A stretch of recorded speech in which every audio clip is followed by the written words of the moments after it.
My girlfriend texted from her girls' trip to Hawaii saying we should see other people. I said, good to know, canceled our lease, and moved out. When she came home, her stuff was neatly boxed by the door, and that's when her world started falling apart. Hey, Reddit! My ex decided she needed space during her girls' trip to Hawaii. A week later, 5 grand was gone from my account, and my stuff was halfway to storage. I figured if she wanted space, I'd give her plenty. But trust me, that was just the start. Let me back up a bit. My name's Noah Hale. I'm 31, work in software, mostly remote. The kind of job that keeps me staring at screens more than people. I live with my girlfriend, Renee Calder. She's 29, works in marketing, talks about brand identity a lot, and somehow our one-bedroom apartment looks more like her Pinterest board than a shared space. My mornings are quiet. Gym at 7, coffee at 8, laptop open by 9. Renee's mornings start with her hitting snooze 4 times and cursing at her work emails. Her vanity table looks like a small explosion of makeup and skincare samples. Mine's a single mug and a laptop charger. That week, she was getting ready for a girls-only trip to Hawaii. For 3 weeks straight, she and her friends Ava and Tara were in and out of the apartment planning it. Every time they came over, they spread out like they owned the place, talking about swimsuits, Airbnbs, and what bars they had to visit. Ava looked like she belonged on a yacht. Hair extensions, always in gym clothes, but never actually sweaty. Tara was quieter, nice enough, but followed Ava's lead. Whenever I walked through the living room to grab something from the fridge, the jokes started. Poor Noah, Ava said once. You gonna survive a week without adult supervision? Renee laughed, flipping her hair. He'll probably reorganize the pantry or something. I smiled because that's easier than arguing. At least when I reorganize something, it stays clean. They laughed louder. It didn't sting. It just reminded me how far apart we'd drifted. The night before her flight, she was pacing around, tossing clothes into a suitcase. Can I use your card for emergencies? She asked, not looking up. What kind of emergencies? I said. You know, in case my debit card gets locked or something. I didn't love it, but I handed her my card. Don't go wild with it. She rolled her eyes. Relax. I'm not an idiot. The apartment felt empty the second the door closed behind her that morning. I dropped her at the airport, kissed her goodbye. She kissed me back like she was already in line for boarding. Before I'd even pulled out of the terminal, she was on her phone, thumbs moving fast. 2 days later, she started posting photos. Sunsets, beaches, drinks and pineapples, those overly filtered living my best life captions. I scrolled for a minute, then set the phone down. She didn't mention me in a single one. That night, she called while I was making dinner. Hey, can you send me the Netflix password? We're watching something before we go out. I sent it. She hung up before saying thanks. The next day, she posted again. Her on a boat, hair blowing, some guy's arm barely in frame. The caption said, "Freedom looks good on everyone." The comments were full of fire emojis and "Yes, Queen" nonsense. I didn't comment. Later that evening, I was checking a code push at work when her message came through. It wasn't long. I've been thinking a lot since I got here. I feel like we've been different for a while, and maybe it's time we both see what else is out there.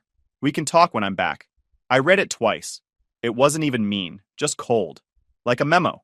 I didn't text back. I didn't throw anything, didn't pace around. I just sat there for a bit, staring at the little gray bubble that never turned into more words. I opened the window. The night air felt heavy, kind of sticky. I saved a screenshot of the message and slid my phone face down on the counter. Then I grabbed a notepad and wrote 3 lines. Cancel lease renewal. Move stuff out. Don't wait for her to decide. I looked around the living room. Plants, framed quotes, candles shaped like fruit. Half my stuff was in storage bins under the bed. Funny how you don't notice how little space you have until someone reminds you it's not really yours. Renee wanted space. She'd just forgotten I could take that literally. I shut my laptop, cleaned the dishes, and turned off the lights. My to-do list for the next day was already in my head. Before going to bed, I looked at my phone one more time. The message still sat there, bright on the screen, like it was waiting for a reaction I wasn't going to give. I locked the screen and said it out loud, mostly to the empty room. Guess I'm the emergency now. The next morning, I woke up early, made coffee, and opened my banking app out of habit. The number on the screen didn't look right. My checking account balance was 5 grand lower than yesterday.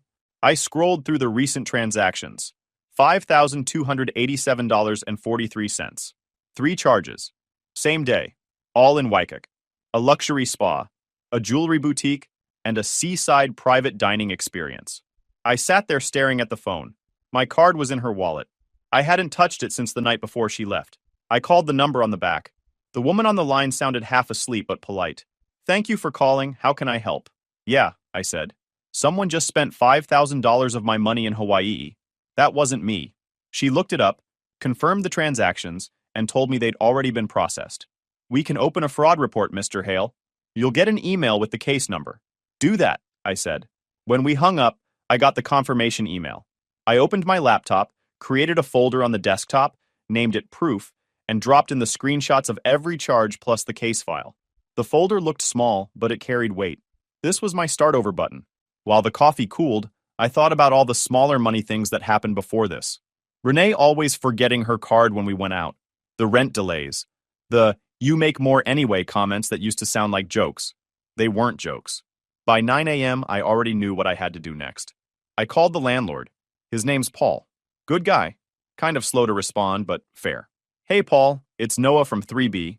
Morning, Noah. What's up? I'm not renewing the lease. I'll be moved out before the end of the month. He paused. Everything all right? You two seemed settled. Plans changed, I said. Can you send me confirmation of cancellation? Sure thing, I'll email it over. When I hung up, I opened the Notes app and made a checklist. Move my stuff, box hers. Photos for documentation, return keys. That list became my plan for the week. I started in the bedroom. Her side of the closet looked like a clothing store exploded. I worked slow and careful, folding every piece, stacking them in boxes. Each one got a label written in thick black marker. Renee, closet, Renee, vanity, Renee, shoes, Renee, bathroom. Packing her vanity was the worst. Dozens of lipsticks, bottles, brushes, things I didn't even know existed. Everything smelled like her perfume. I kept finding small notes and receipts tucked into drawers. When I got to the bottom, there was a white envelope stuck under a pile of journals. It said Dad in her handwriting. I didn't open it. I held it for a few seconds, then set it aside. I took photos of every room before sealing the boxes. Bedroom, living room, kitchen. Each photo got a timestamp, proof that nothing was broken or missing. I even vacuumed under the bed and wiped the counters. Around 3 p.m., someone knocked. I opened the door and found Mrs. Tran from next door, holding her cat carrier. She's nice, but always fishing for gossip. Oh dear, are you two moving? She asked, trying to peek around me. Just me, I said. Oh no, did something happen? Yeah, I said. She went to Hawaii. Mrs. Tran frowned, like that answered nothing, which it did. That's too bad. You were such a cute couple. Guess looks aren't everything, I said, and went back to taping boxes. She mumbled something about wishing me luck and walked off. When I finally took a break, the letter to her dad was still sitting on the counter. I found an envelope, wrote Elaine Calder on it. I still had her address from their holiday card last winter. Slid the letter inside with a sticky note that said, "Figured this should be with family," and dropped it in the outgoing mail downstairs. Back in the apartment, I checked my laptop. A new email from the bank had come in. Inside it read, "We've identified one disputed charge as processed via Calder Marketing Group's corporate travel portal while using your card. Please confirm this was not authorized by you." I read that twice. Her company card. She must have used her work travel system to book the resort, maybe for points.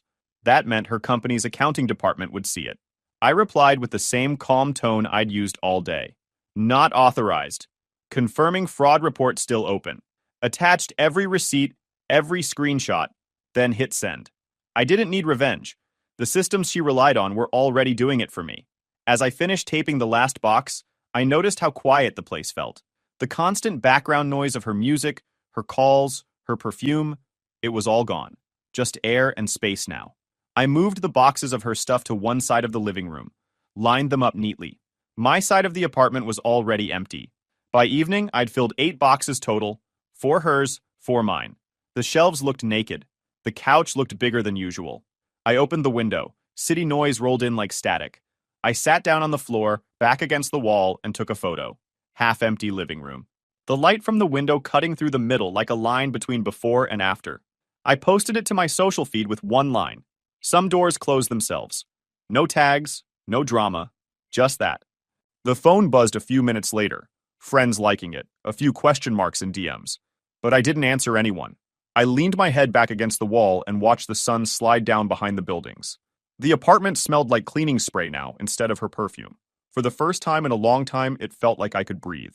4 days after I boxed the last of her things, The place was quiet. I was scrubbing the counters when my phone buzzed with a voicemail from a number I didn't know. It was someone from Calder Marketing Group, Renee's company. The woman's voice was polite but firm. "Mr. Hale, we're reviewing a corporate expense attached to your card. We'd like to confirm details." She explained the resort booking ran through their corporate travel portal using my card, and my name and phone autofilled from the card profile. I opened my laptop, attached the receipts and screenshots from proof, and sent them over with a one-line email. All transactions unauthorized. Fraud case active. 10 minutes later, they replied, thanking me and mentioning their internal compliance process. Translation. Renee had just walked into an HR meeting she didn't expect. By afternoon, the apartment was spotless. Only her boxes were left, stacked in rows by the living room wall. I'd already moved my things to the short-term place across town, except for a small tools cleaning box I kept back for the walkthrough. I was planning to drop off the keys to the landlord the next day. Someone knocked hard. I figured it was Paul for the inspection. It wasn't. Renee stood there, tan from the trip, sunglasses on, suitcase handle in hand. She'd flown home 2 days early. She looked surprised to see the boxes before she even stepped inside. "What the hell is this?" she said. I wiped my hands on a towel. "Your stuff. You said we needed space. I just made some. You're throwing me out like trash?" "You ended it," I said. "I'm just following instructions." As she pushed past me, scanning the place. The empty shelves, my desk gone, my closet bare. "You actually moved out? You didn't even wait for me to come back? You told me not to." "That text wasn't final," she snapped. "You're so dramatic." "I meant we should talk when I got home." "You wrote, 'see other people,'" I said. "Hard to misread that." Her voice rose. "You embarrassed me. Everyone saw your post. People are asking questions." "It said a sentence about doors," I said. "If that embarrassed you, that's on you." She grabbed one of the boxes, saw her name written on it, and laughed in disbelief. "You labeled them? God, you're insane." "Organized," I said. For a second, she didn't know what to say. She crossed her arms, pretending to look calm. Then came the switch. Her voice softened. "I didn't mean for things to blow up like this. The trip was stupid. We all fought. I shouldn't have texted what I did." I leaned on the counter, waiting. She kept going. "About the card thing. It was an accident. I was going to pay you back." "Then your HR shouldn't have emailed me this morning," I said. That froze her. "They what?" "They asked me to confirm the charges." I did. The color drained from her face. Then she slammed the box shut, glaring. "You'll regret this, Noah. You think you're the victim, but everyone's going to know what kind of person you are." "Already do," I said. She stormed out, heels echoing down the hallway. I waited until the door clicked shut before exhaling. The room felt even quieter than before. A few minutes later, my laptop pinged. Another email from the bank. "We've linked additional receipts to Calder Marketing Group. Investigation expanding." I didn't smile, but it felt like closure creeping closer. I stacked the last of her boxes by the front door, printed an inventory list, and taped it to the top box. I wanted it clear that every single thing was accounted for. When I stepped into the hallway, Victor was coming back from walking his dog. He glanced at the moving straps in my hand. "She show up?" "Yeah," I said. "Short visit." He gave a dry chuckle. "People like that only learn when the world stops giving." I locked the dolly wheels, nodded. "Then class is in session." Together we carried the last 2 boxes I'd kept back, tools and cleaning supplies, down to his truck. It took maybe 15 minutes. He didn't ask questions, and I didn't offer any. By early evening, Paul the landlord showed up for the final walkthrough. The apartment looked cleaner than when we'd moved in. He walked from room to room with his clipboard, nodding. "Never seen a tenant leave it this tidy," he said. I handed him the keys. "Appreciate it." He signed the inspection sheet, tore off my copy. "She's still picking up her stuff?" "Eventually," I said. "It's labeled. Keep a spare so she can schedule pickup." He shrugged, pocketed the keys, and left. The sun was setting through the blinds, throwing long stripes across the empty floor. I stood there for a second, phone in hand, then took one photo of the clean apartment, posted it to my feed with a short caption. "That's one lesson paid in full." Then I locked the screen and walked out for the last time. The picture of the empty apartment had barely been up an hour before everything went loud again. My phone lit up in a way it hadn't since she first left. Messages, notifications, calls, like someone had kicked a beehive. The first was Ava. "You're seriously unstable, Noah. Renee told us what you did. Throwing her stuff out? Who does that? You need help." Then came Tara, softer, but still defensive. "Hey, I don't know what's going on, but maybe you should just talk to her. You're both acting crazy right now." Please don't post anything else. She's really upset. People like that never want truth. They just want confirmation for their version of it. By noon the next day, Renee's meltdown was fully public. Her stories were paragraphs long, screenshots, vague posts about betrayal and emotional abuse. One clip was just her crying, saying she came home to find her life on the curb. The comments filled with sympathy and fire emojis. Ava commented, "Stay strong." Tara added a heart. I watched one full loop, muted the account, and moved on. It didn't take long for the ripple to hit my inbox. Mutual friends texted, "Man, what happened? You okay?" She's saying some wild stuff. I ignored them all. I'd spent 3 years explaining things to her. I wasn't going to start explaining her to anyone else. That night, a little after midnight, my phone rang again. The caller ID switched between unknown and her name. I let it buzz 4 times before picking up. Her voice hit immediately, shaky and high, like she'd been crying and screaming at the same time. "You're ruining me, Noah. Do you even get what you've done?" "I'm pretty sure I do," I said. "You made me look insane," she shouted. "You're posting cryptic crap so people think I cheated or something." "I didn't post you," I said. "You posted yourself." There was silence for a moment, then sobbing. "You don't understand. I didn't mean to hurt you. I just—" She stopped mid-sentence and her tone changed. The tears dropped off fast. "You know what? It wasn't even serious. You were just convenient. I was finding myself. I kept my voice level. Didn't ruin it. Just stopped funding it." She started yelling again, but I'd already hung up. The call came through twice more, then stopped. The next morning, an email from the bank investigator landed in my inbox with the subject line, "Evidence attached." I opened it. The attachment was a merchant confirmation with the signed receipt and timestamp. Same boutique in Waikik. Her signature matched, and the clerk's notes listed my card. Standing at the counter, sunglasses on her head, laughing with the clerk as she signed a slip. My card sat right there on the counter beside her phone. No explanation needed. I saved the file and dropped it into the folder with the rest. I didn't send it anywhere. I didn't need anyone else to see. The facts had a way of handling themselves if you just let them breathe. Later, when I stepped out to grab groceries, I ran into Victor in the hallway. He was walking Hank, his big gray dog that looks like it could pull a truck. He looked at me, saw the set of my face, and nodded. "She's still losing it?" "Pretty loudly," I said. He leaned on the doorframe. "People like that think volume wins arguments." "Yeah," I said. "I'm just glad she's yelling somewhere else." Victor chuckled once. That low kind of laugh older guys have when they've seen enough to stop being surprised. "You did the right thing. Don't let anyone convince you otherwise." "I won't," I said. "Appreciate it." He clapped my shoulder, muttered something about Hank needing dinner, and walked off. The hallway went quiet again. That night was calm for the first time in days. I cooked something simple, ate while answering a few work messages, then scrolled through headlines until the noise of the week faded. Around 10, I plugged in my phone and saw 40 missed calls and 24 new texts. Some from numbers I didn't know, some blocked.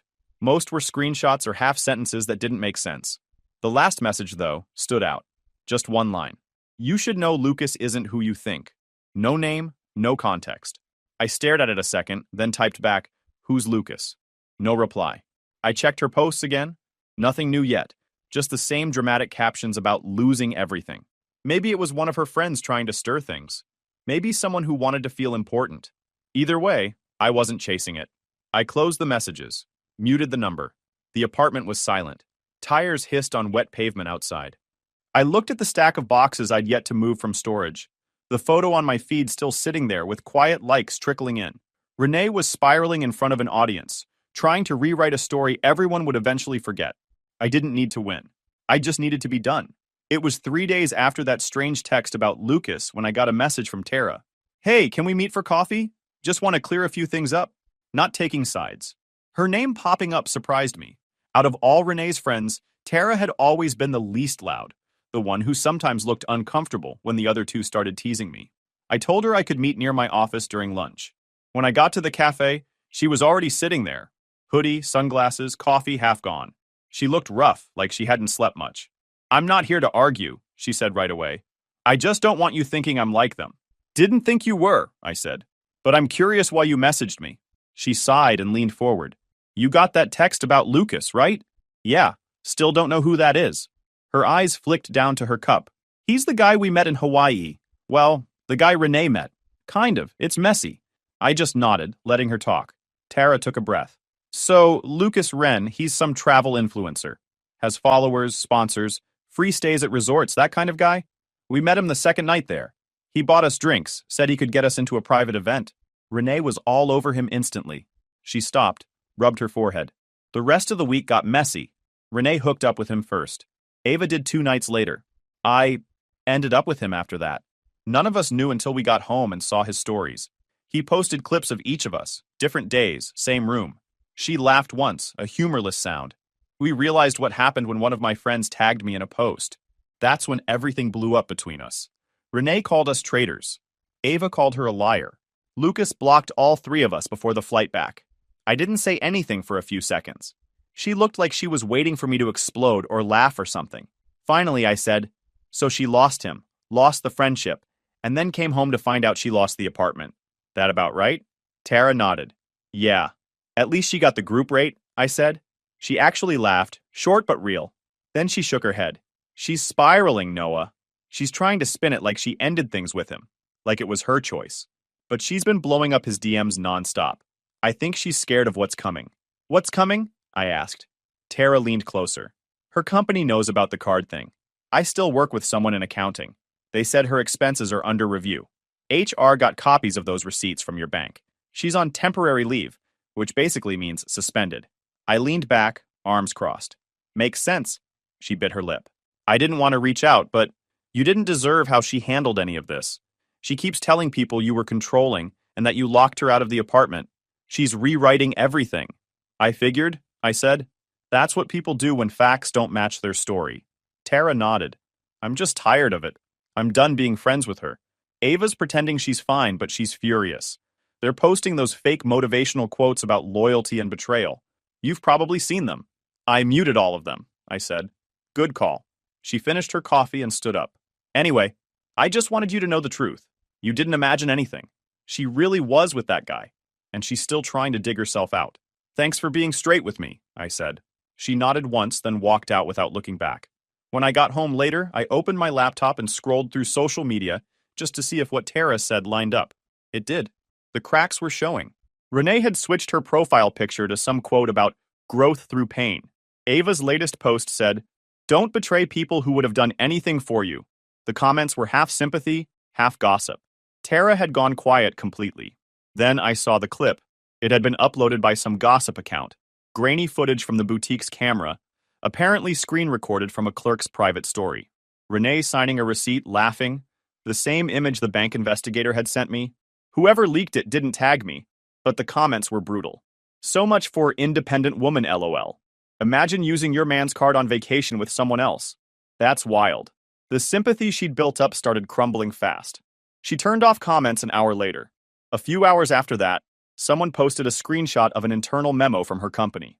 It said she was on administrative suspension pending investigation. It spread fast.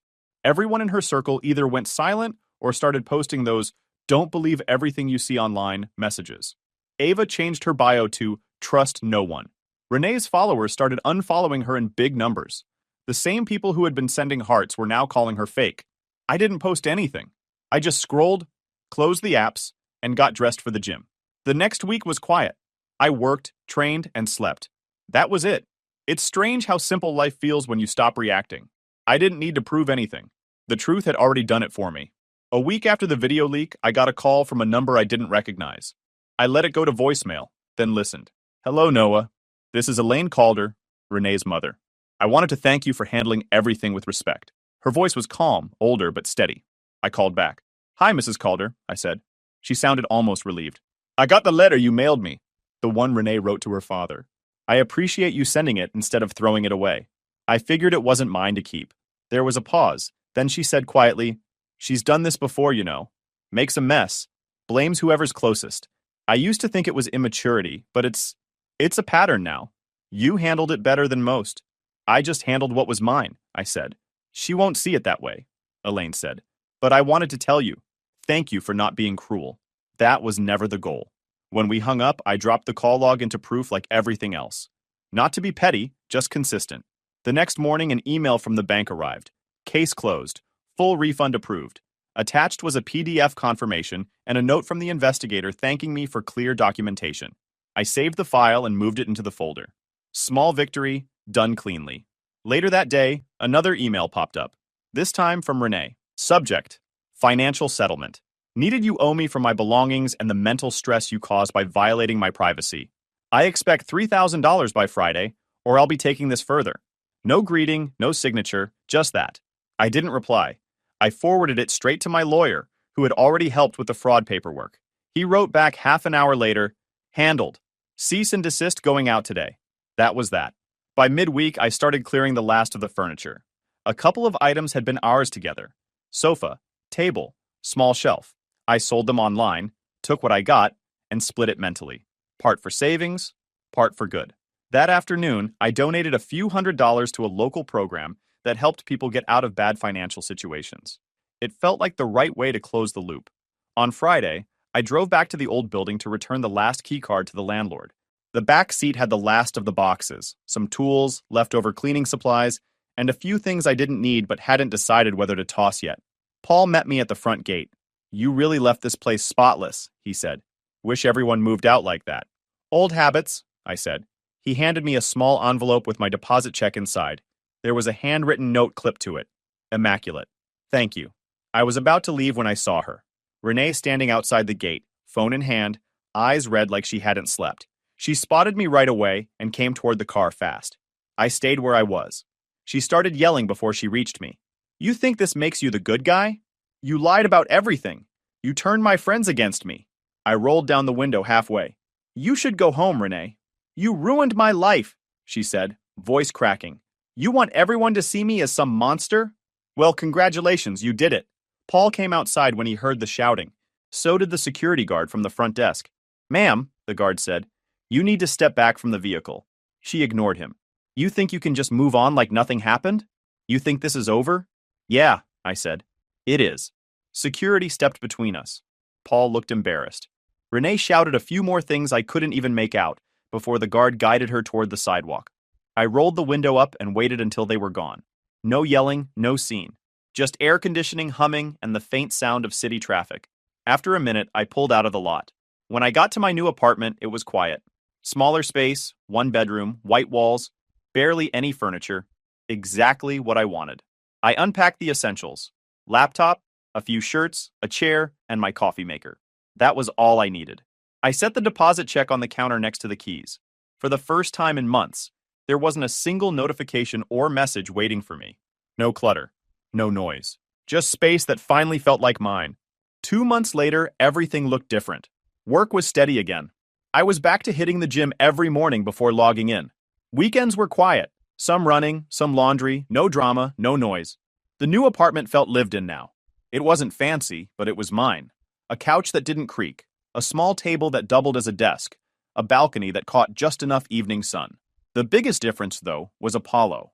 He's a golden retriever I adopted from a rescue shelter. The lady there said he'd been abandoned, left behind when his owner moved. I looked at him through the glass and thought, yeah, same story. Now he's the one waking me up every morning. Tail hitting the wall, head on the bed, waiting for breakfast. He follows me everywhere, like he's making sure I don't disappear on him too.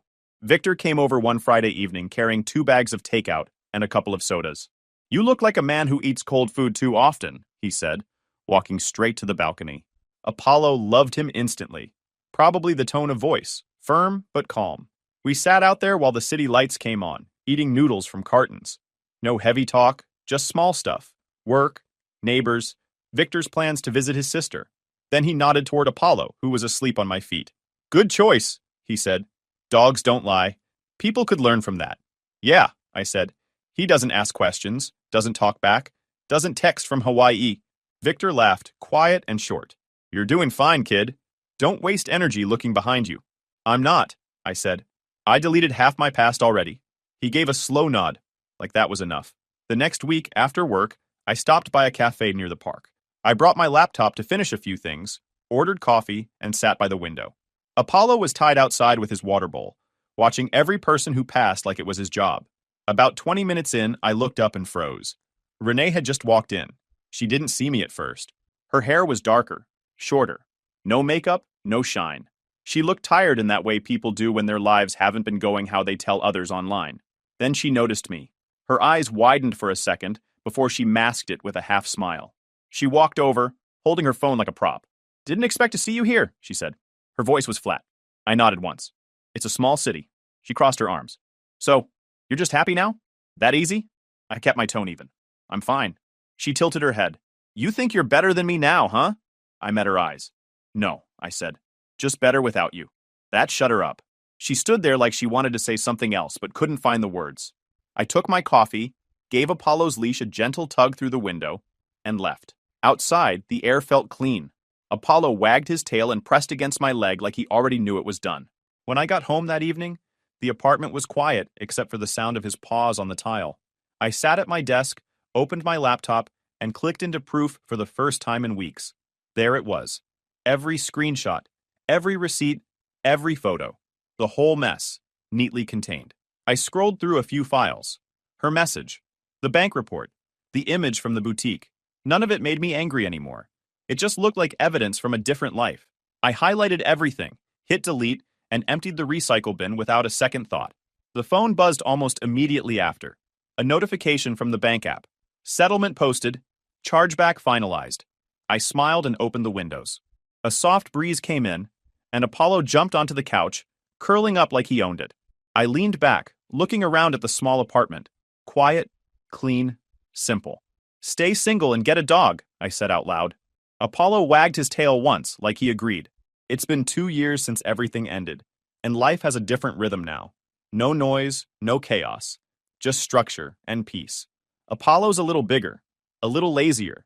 He still sleeps next to my desk when I work and jumps up when he hears the word park. The rescue lady told me he might take a while to trust people again, but he adjusted fast. I guess we both did. Work's solid. I got promoted last fall, not because I hustled harder, but because I finally stopped carrying extra weight. When you're not waking up to fights or worrying about who's using your card, your mind works better. I didn't realize how much space peace gives you until I had it. I moved again. Nothing major. Just to a slightly bigger place with better sunlight. It feels like a clean continuation of everything I started. That month I packed up and walked away. I've kept it minimal. Couch, bed, desk, coffee machine, and a handful of framed photos. One of Apollo as a puppy, one of a trail up north where we hike every few months, and one with Victor and Hank on the balcony. Renee's name hasn't come up in a long time. The last thing I heard, she left the company not long after the audit ended. Word was she tried freelancing for a while, then went quiet online. I don't wish her anything bad. Honestly, I hope she figured herself out. We were just two people with mismatched definitions of respect. That's not a crime. It's just a lesson you pay for. Every now and then, someone will ask if I'm seeing anyone. I tell them I'm not in a rush. I like my space, my dog, my quiet mornings. The old version of me used to mistake noise for energy and attention for love. Now I just call it what it is. Distraction.